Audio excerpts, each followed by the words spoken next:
Bonjour à tous et bienvenue sur ce nouvel épisode du Taverny Podcast, le podcast qui fait vivre les actus de la ville dans vos oreilles. Aujourd'hui, on parle culture, engagement et musique avec une invitée d'exception.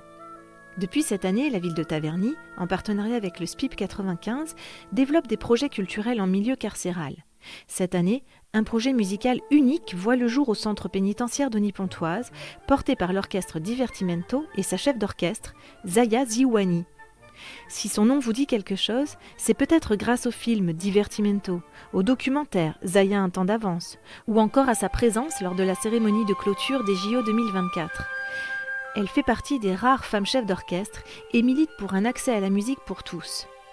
Dans cet épisode, Zaya Ziouani nous parle de son engagement en prison et de son parcours et des obstacles qu'elle a dû surmonter. Nous avons eu le plaisir d'échanger avec elle par téléphone. Vous entendrez donc une qualité sonore différente de d'habitude, mais l'échange n'en reste pas moins passionnant. Prêt à plonger dans cet échange inspirant ? Déjà, merci beaucoup de bien vouloir répondre à nos questions parce que c'est un vrai honneur pour nous. Je vous en prie, merci. Alors donc, je vous interroge aujourd'hui parce que vous allez mettre en place un projet avec l'orchestre Divertimento et la maison, le centre pénitentiaire d'Ony. Tout à fait. Il me semble que c'est pas la première fois que vous mettez en place un tel projet avec des détenus, si ? Non, en effet, c'est pas du tout la première fois. On avait été très engagés autour justement d'actions en milieu carcéral. Et puis depuis la période sanitaire, c'est vrai que ça avait été un peu plus compliqué. Cette dynamique, elle s'est arrêtée. Et là, on est content justement de pouvoir reprendre cette démarche justement dans le cadre de ce projet. Concrètement, comment ça va se dérouler du coup ? Qu'est-ce que vous allez proposer réellement ? Ça va pas être juste une rencontre une fois, mais ça va être un parcours sur plusieurs séances, entre 7 et 8, et où on va prendre le temps de présenter notre métier de la musique, les musiciens. Et après, l'idée, c'est de travailler sur quelque chose de concret qu'on va construire ensemble. Le lien entre la littérature et la musique, l'expression orale, l'expression écrite. Et là, cette année, on a un réservoir d'œuvres qui nous permet d'aller à la rencontre des cultures de la Méditerranée, d'aborder les sujets aussi d'égalité entre les femmes et les hommes. Et donc, on va les amener à s'inspirer de ces œuvres-là et ensuite de produire des écrits et de leur proposer ensuite plusieurs musiques pour les mettre en musique et à la fin les restituer avec les musiciens professionnels. Donc, ça va être vraiment des temps à la fois de rencontres, de découvertes et puis de production justement pour qu'à la fin, ils soient à nos côtés sur scène pour la restitution qui est prévue. Ah, ils seront sur scène avec vous ? Oui, tout à fait. Vous retenez quoi de ces projets en général ? Beaucoup d'enthousiasme, de partage. Parfois, quand on ne connaît pas cet univers-là, on part avec beaucoup de questions, parfois d'appréhension. Et en fait, ce que je retiens, c'est que ça procure aussi des moments très, très riches parce que ce sont des personnes, évidemment, qui sont dans une situation assez particulière, privées de liberté. Mais c'est pas parce qu'ils sont privés de liberté qu'on doit les priver de tout.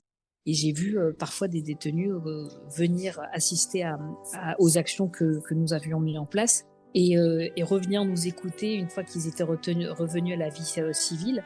Et je trouve que c'est bien aussi que dans ce type de situation, la musique, la beauté, l'art, l'excellence puissent aussi avoir sa place et amener peut-être des personnes à s'orienter vers des univers qu'ils n'auraient peut-être pas forcément découverts dans la vie de tous les jours.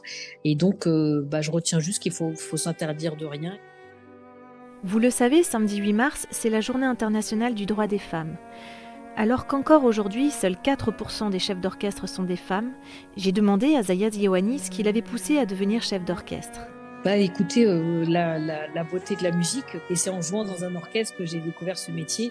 Et j'ai eu envie en effet de le pratiquer. Alors même si c'était pas évident de me projeter parce que je voyais peu de jeunes, peu de femmes chefs d'orchestre, mais ensuite je me suis dit voilà, il faut tracer ta propre route et c'est comme ça que j'ai décidé de créer l'orchestre Divertimento et ensuite de mener mes propres projets. Est-ce que vous diriez que en tant que femme, vous dirigez d'une autre manière qu'un homme ? Ça change, oui, ça change parce qu'on est forcément différent d'un autre chef d'orchestre, mais j'ai envie de dire tous les chefs d'orchestre sont différents, que ce soit des hommes ou des femmes. Donc après, moi je sais que je suis différente des autres, pas parce que je suis une femme, mais juste parce que aussi j'ai mes propres centres d'intérêt, j'ai mes propres combats aussi, que j'ai eu ma propre histoire qui m'a amené justement à réfléchir sur la place de la musique dans les territoires, dans notre société, la place des femmes aussi, le lien entre les cultures et donc oui, de fait, je suis différente des autres, mais et je crois beaucoup en fait qu'il n'y a pas, il n'y a pas qu'une seule façon de faire de la musique.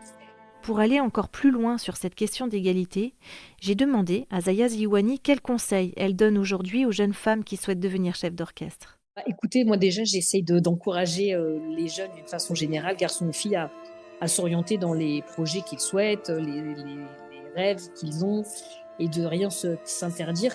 Après, j'essaie aussi de leur partager mon expérience et de leur dire que tout est possible. Après, il faut beaucoup, beaucoup de travail, il faut beaucoup d'engagement. Je suis aussi très sensible au fait de tenir un discours auprès des jeunes filles en leur disant que tous les métiers sont possibles, celui de chef d'orchestre aussi. Et je suis contente de voir qu'aujourd'hui, dans les générations qui pratiquent la musique, il y a des personnes issues de toutes les diversités sociales, culturelles. C'était pas évident pour moi d'arriver à comprendre ça, parce que c'est vrai qu'on me disait beaucoup que c'était pas un métier qui était fait pour les femmes, et j'avais fini par le croire parce que je voyais pas de jeunes chefs d'orchestre, je voyais pas de femmes chefs d'orchestre.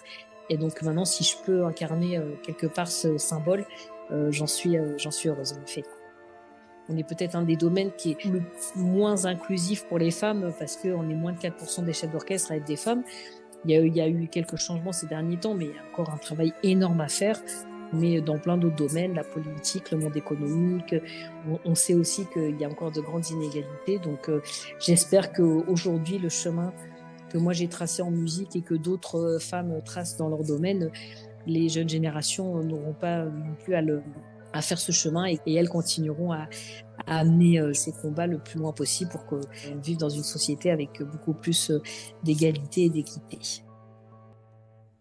Si vous avez apprécié cet épisode et que vous souhaitez rester à l'écoute de notre actualité, je vous invite à nous suivre sur votre plateforme de podcast préférée, Spotify, Apple Podcasts, Amazon Music, Deezer, YouTube, et abonnez-vous à notre chaîne. L'abonnement est gratuit et vous serez informé dès la sortie de nos nouveaux épisodes. Vous pouvez aussi partager ce podcast à vos proches, et bien sûr, n'hésitez pas à nous soutenir en laissant des étoiles et des commentaires. Merci de nous avoir suivis dans ce nouvel épisode du Taverny Podcast, et à très bientôt pour de nouvelles actus.